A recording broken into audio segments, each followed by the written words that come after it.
Hello students. तो बेटे आज लेक्चर 22 है एनसीईआरटी की प्रोबेबिलिटी का। और हमारा टॉपिक बेटे चल रहा है बाइस theorem, theorem of total probability and बाइस थ्योरम पे क्वेश्चंस चल रहे हैं। इससे पहले दो वीडियोस में लेक्चर नंबर 20 एंड 21 में हमने बाइस थ्योरम शुरू किया हुआ है। तो आज थर्ड क्वेश्चन है एनसीईआरटी का ही। और बेटे आपको क्वेश्चन गिवन है, कहता of the students in a college it is known that 60% resided in hostel and 40% are day scholars. तो बेटे देखो, जो जो हमने स्टूडेंट है, E1 हमारी ऑप्शन बनेगी स्टूडेंट रिजाइड इन हॉस्टल।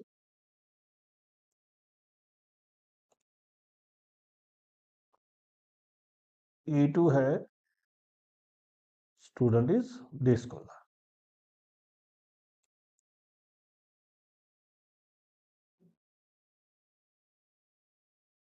और हमें बेटे एक आपको पता है इसमें ए भी ढूंढना पड़ता है, तो बाकी स्टेटमेंट देखते हैं तो फिर ए आएगा। तो अभी प्रोबेबिलिटी ऑफ E1 कितनी है? 60% स्टूडेंट्स हॉस्टल के हैं तो 60% हो जाएगा।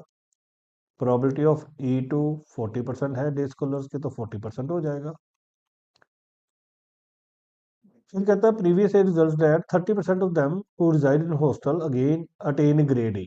तो स्टूडेंट ग्रेड ए अटेन कर रहा है, स्टूडेंट अटेन्स ग्रेड ए। तो जो सेकंड पॉसिबिलिटी होती है उसको ए मानते हैं हम, स्टूडेंट अटेन्स ग्रेड ए। और कहता है जो हॉस्टल वाले हैं उनमें से 30% स्टूडेंट्स का ग्रेड ए आया है, तो प्रोबेबिलिटी ऑफ ए ओवर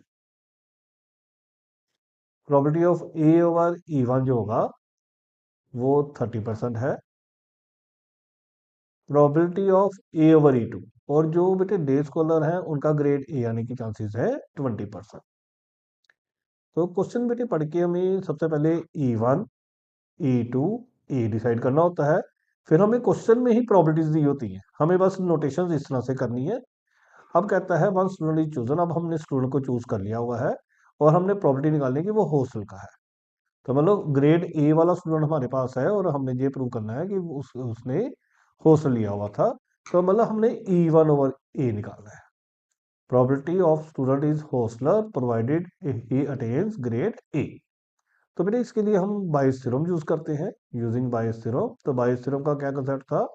ऊपर हम लिखेंगे प्रोबेबिलिटी ऑफ E1, साथ में लिखेंगे probability of A over E1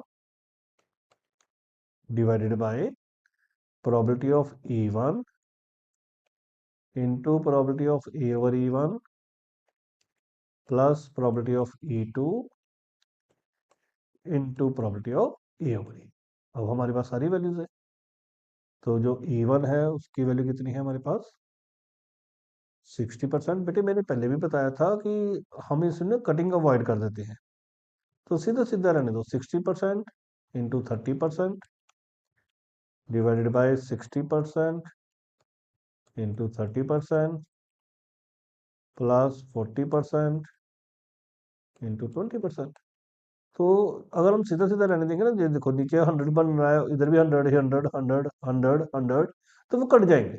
तो ऊपर एक बच जाएगा हमारे पास 1800, नीचे बच जाएगा 1800 प्लस 800।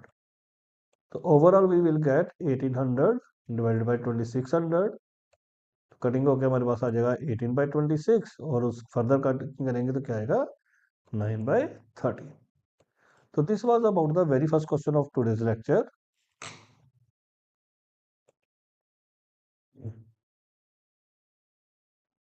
ये मैंने सोल्यूशन भी वैसे डाला है। अब बेटे नेक्स्ट जो क्वेश्चन है वो है आपकी बुक का ही फोर्थ।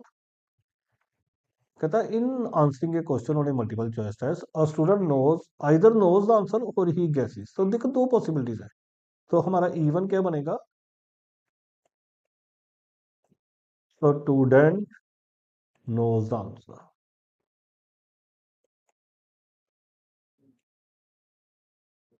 E2 क्या बनेगा? स्टूडेंट गेसेस, या तो उसको आंसर आता है जहां वो गेस कर रहा है। ठीक है। और उसके बाद उसका आंसर करेक्ट आ रहा है, तो ए क्या आएगा? Student gets correct answer, student gets correct answer. तो देखो हमारे पास हमें अब क्या क्या निकालना होता है, E1 उसकी वैल्यू ढूंढेंगे, E2 उसकी वैल्यू निकालेंगे, A/E1 उसकी वैल्यू निकालेंगे, A/E2। तो हमें यही टर्म जो है वो लोकेट करनी पड़ती है स्टेटमेंट पढ़ के। तो E1 कहता है आइदर नोज और गैसेस, कहता है 3/4 is the probability that he knows answer, तो उसको आंसर आने की प्रोबेबिलिटी है 3/4, तो वो 3/4 E1 हो गया। और गैस करने की प्रोबेबिलिटी दे रखी है उसने 1/4। कहता है अज्यूमिंग दैट हु गेसेस, अगर वो गैस करता है तो उसका आंसर करेक्ट आएगा, उसकी चांसेस दे रखे हैं 1/4, तो ये वाला 1/4 दे रखा है, probability of correct answer provided in gases. और ये हमें नहीं दिया हुआ है। तो देखो बेटा अगर उसको आंसर पता है तो ऑफ कोर्स उसका आंसर सही आएगा। तो फिर उसकी प्रोबेबिलिटी कितनी होगी सही होने की, 100% होगी। तो 100% को हम वन वन लिख सकते हैं। कहता find the probability that he knows the answer given he answer correctly. अब उसका आंसर सही आया हुआ है और हमने ये प्रॉपर्टी निकालनी है कि उसको आंसर पता था। तो फिर वंस अगेन हमें E1 माना हुआ है आंसर को पता को, तो हम बाइस थ्योरम लगाएंगे और क्या निकालेंगे, E1 डिवाइडेड बाई ए। तो बाइस थ्योरम हम ये जरूर लिखना बेटे एग्जाम में, यूजिंग बाइस थ्योरम। और बाइस थ्योरम का क्या फॉर्मूला है, ऊपर E1 multiplied with A/E1 divided by E1 into A/E1 plus E2 into A/E। E1 की वैल्यू हमारे पास 3/4 है, A/E1 की वैल्यू हमारे पास 1 है, E1 की वैल्यू 3/4 है इंटू 1 प्लस E2 की वैल्यू 1/4 है, A/E2 की वैल्यू भी 1/4 है। तो ये तो बेटे ऊपर बन गया 3/4, नीचे एलसीएम आ जाएगा 16 बन जाएगा, और इस साइड बेटे बन जाएगा 12 प्लस 1। तो ये बन जाएगा 3/4 इंटू 16/12, कटिंग हो जाएगी 16/13, 16/13, तो ये 4 4 12, तो 12/13 will be the answer.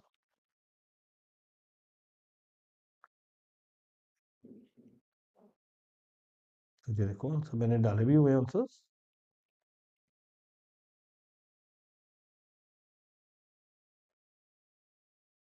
Next बेटे जो क्वेश्चन है वो फिफ्थ क्वेश्चन होगा। कहता है laboratory test is 99% effective in detecting the disease when it is present. कहता है अगर डिजीज है और हमने टेस्ट कराया है तो 99% चांसेस है कि वो उसको पॉजिटिव ही दिखाएगा।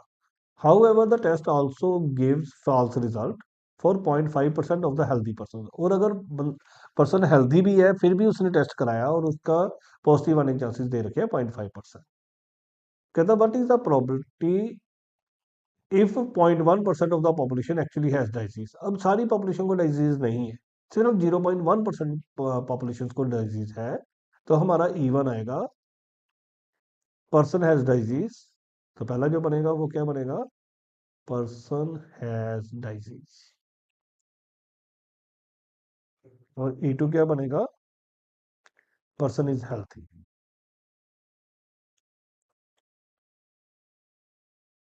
उसके बाद E आएगा कि उसने टेस्ट कराया वो पॉजिटिव आया, test is positive.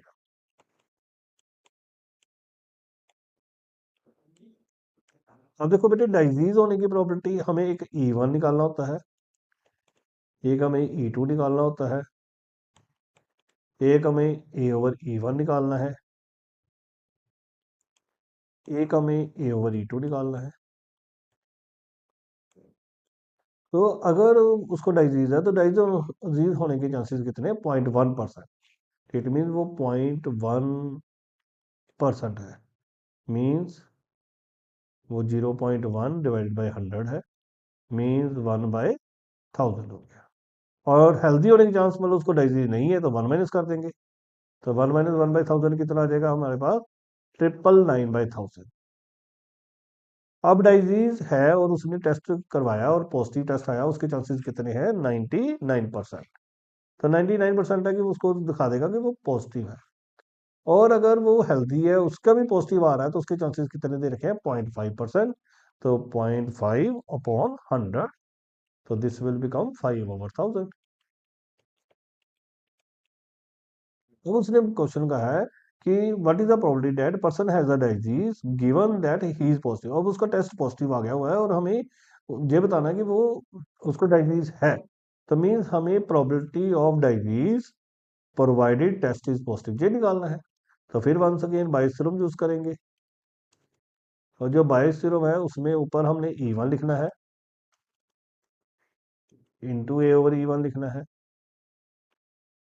Divided by E1 लिखना है इंटू ए ओवर E1 लिखना है,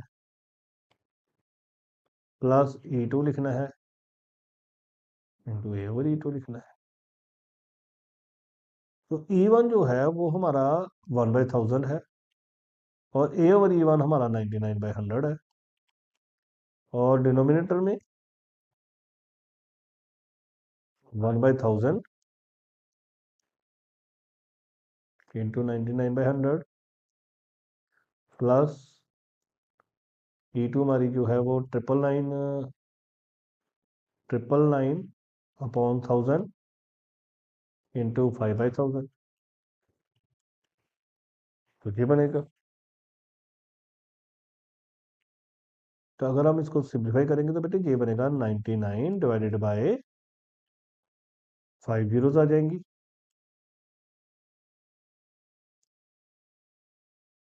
और इसमें 99 अपॉन 5 जीरोस आ जाएंगी, प्लस इसको मल्टीप्लाई करेंगे तो बेटे ये बनेगा हमारे पास 4995 अपॉन इसमें 6 जीरोस आ जाएंगी। तो अगर हम इसका एलसीएम लेंगे तो 99 अपॉन 5 जीरोस डिवाइडेड बाय, इसका एलसीएम लेंगे तो बेटे ये बनेगा 990 प्लस 4995 अपॉन 6 जीरोस आ जाएंगी। इसमें 6 जीरोस थी बेटे, तीन और तीन, तीन और तीन 6 जीरोस थी, इसमें 6 जीरोस आ जाएंगी, तो 5 जीरोस तो और, तो 5 जीरोस तो कट जाएंगी, तो हमारे पास बेटे बच जाएगा 990 डिवाइडेड बाय 5985। तो इसकी हम कटिंग कर सकते हैं, अदरवाइज दिस इज आंसर, ये भी चलेगा। नेक्स्ट बेटे जो क्वेश्चन है,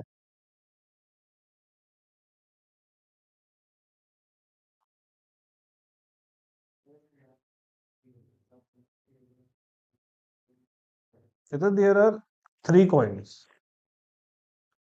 तो नेक्स्ट क्वेश्चन है वो है हमारे पास,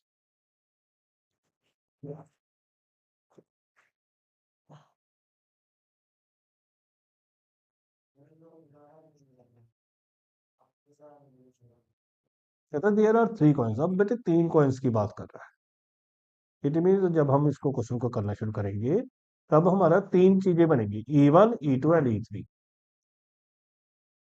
E1 coin is 2 headed, coin is 2 headed, 2 headed मतलब दोनों तरफ हेड ही है।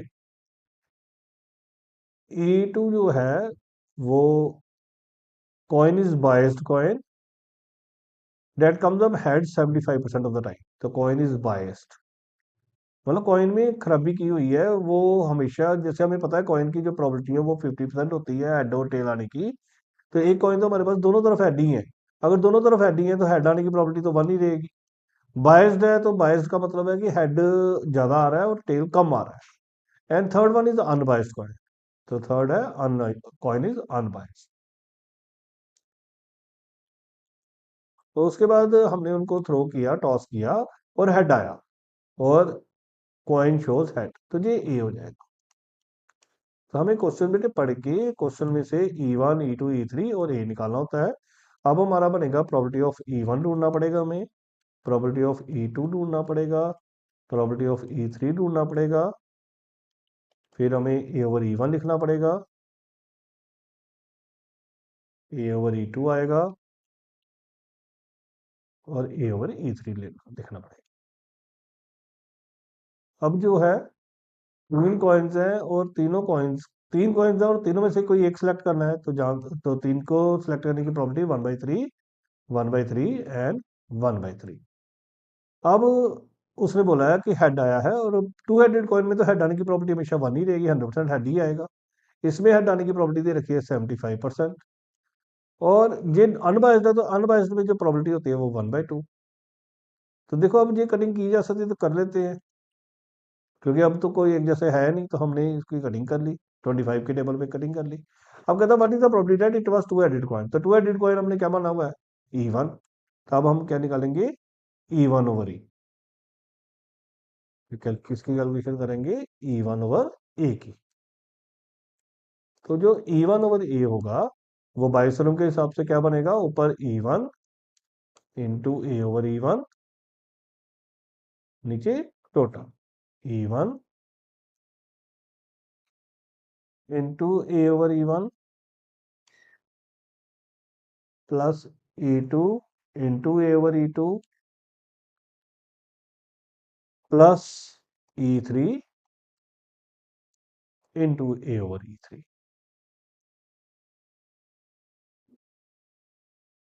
ये सारी वैल्यूज हैं हमारे पास। तो 1/3 इंटू 1, नीचे 1/3 into 1 plus 1/3 into 3/4 plus 1/3 into 1/। अब देखो हमें कैलकुलेशंस करनी ही पड़ेंगी। तो क्या बना, 1/3 बना, ये बना 1/3। ये सोल्व करके आ जाएगा 1/4, ये सोल्व करके आ जाएगा 1/6। 3, 4 और 6 का एलसीएम लेंगे तो 12 बन जाएगा। यहाँ पे 4 आ जाएगा, जहाँ पे 3 आ जाएगा, जहाँ पे 2 आ जाएगा। तो ये बन गया 1/3 इंटू 12/9। तो 3 4 ज़ा 12, तो आंसर विल बी 4/9। चेक कर लें।